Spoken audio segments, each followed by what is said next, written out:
Hello students, welcome back. In this video, I am going to talk on coordination in plants.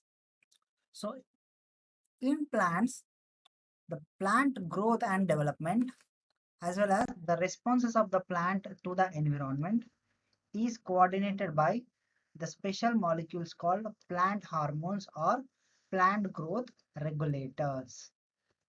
So whenever a cell is stimulated, it will release a chemical compound and this chemical compound will get diffuses. Suppose this is the cell, it is releasing some compound, so this will get diffused to all other cells surrounding this one, and these cells will also produce the similar molecules. So this is how the one cell will communicate with the other surrounding cells. So this mode of communication from one cell to another cell is very slow. So this mode of communication is very slow, but it has the potential to reach all the cells of the body. So these plants have developed a unique mechanism, but they still doesn't have any nervous system or muscles as we have seen in case of humans. So now let us talk about the movement in plants. So movements in the plants is classified into two types based on their effect on the growth. It means if the plant movements, if it is having some effect on growth, if it is having the effect on growth, so these are called as tropic movement, and which does not have any effect on growth, so they are called as Nicotinastic moments. So these Nicotinastic movement is one of the type is a Chemotropism, and whereas the tropic movements are classified into four types. One is the Phototropism, and the another one is the Geotropism, the third one is the Chemotropism, and the fourth one is the Hydrotropism. So in the coming slides, let us try to understand each and every type of movement in more detail.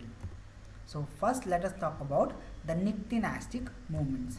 The movement of the plant leaves or plant parts in response to the changes in environmental conditions such as touch, light intensity is known as Nicotinastic movements. So you might have heard about the sunflower.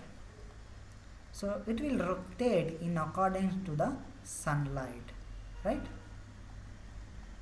So this is also a Nicotinastic movement. So let us see another example. So if you see this movement of sunflower, so this is not associated with growth. So this is not associated with the growth of the plant.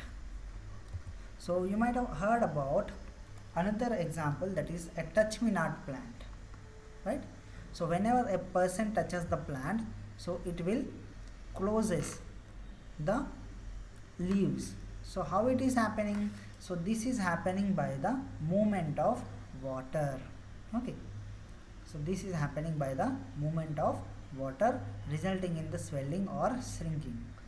And moreover, the plants also use electrical or chemical means to convey this information from cell to cell. So these the studies are underway to explore them.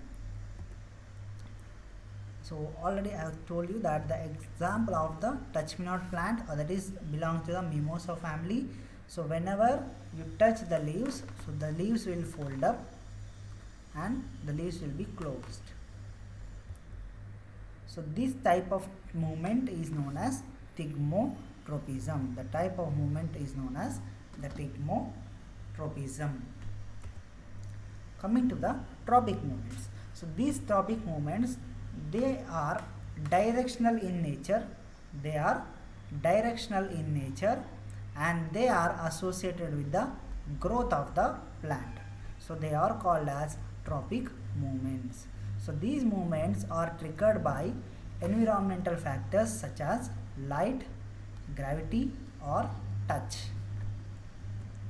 So the movements, they can be neither towards the stimulus or away from the stimulus. It means suppose if like the plant part, if it is attracted towards the earth, it will move towards the earth. If it is attracted towards the, like, it may go away from the earth also. Okay, so both the cases are possible. So now let us talk about phototropism. The term photo means light and the word tropism means movement.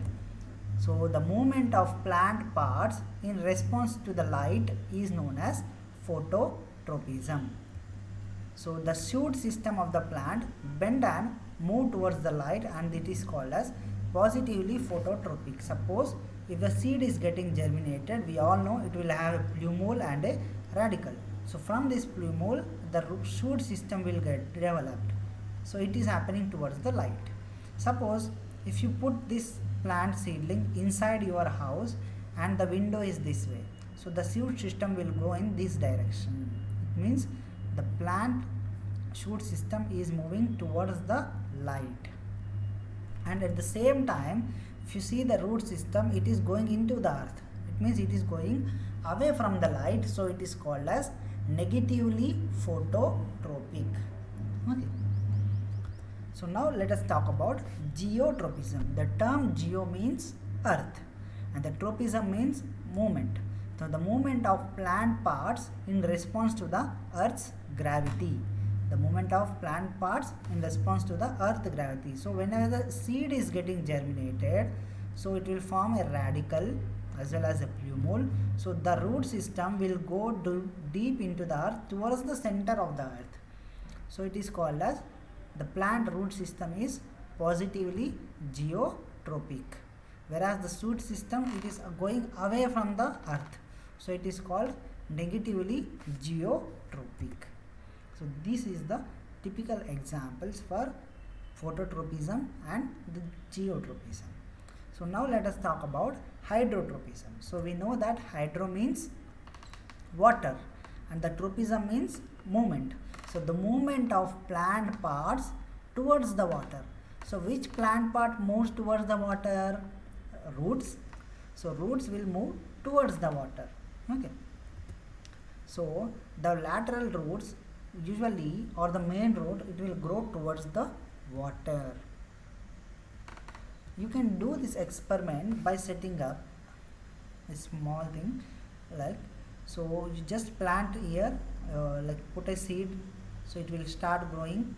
Okay, and if you put a cup of water here, so what happens, slowly the root system or the cup of water here on top, and you make some space over here, like that there will be no soil, so the root system will grow towards this water. So this you can observe around 15 to 1 month time. Okay, so now let us talk about chemotropism. The term chemo means chemical and tropism means movement. So the plant parts move in response to the chemicals, like growth of pollen tube towards the ovules. So whenever the pollen tubes, pollen grains will fall on the stigma, so what happens, so based on the chemicals produced by the ovary, so this ovary will produce some chemicals, so this pollen grain will mature and start producing the pollen tube and move towards this ovary. So this is the one typical example for chemotropism. So auxin stimulates the beginning of plant parts towards the light. So whenever the seed is germinating, so this shoot system, that is plumule, it will produce auxins. So this auxin will lead to the movement of the plant part towards the light. Okay, and these are the different questions. This is one question I have given here, so you can try to make up your own questions also. So if you have any doubts, try to type in the comment box. So thank you for watching the video.